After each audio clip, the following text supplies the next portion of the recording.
việc khá pram mười tập thủ chặt nồi đó pram mười ốc tomato ăn pram mười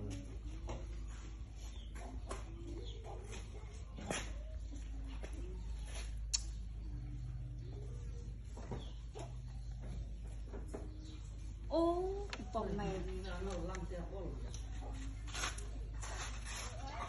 ngày này cái oi to phơn to bằng 200 kê rồi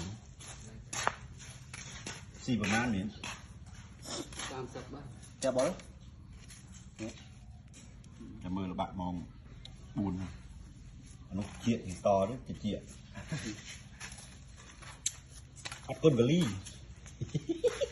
ế kia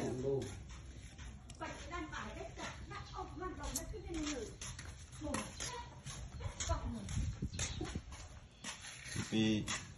oi là con gà to oi cái viêm thử nhưng là con gà bò dầu rồi cô chồng snom của man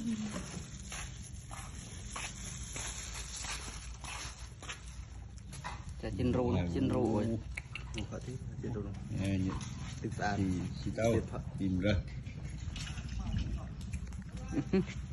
trên rồi đòi hút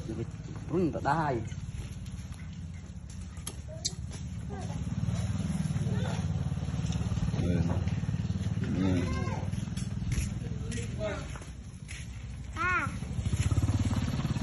con gli mồi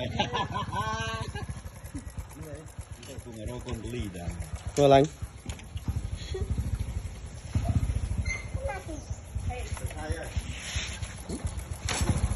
ngô thì ABC mình bảo rồi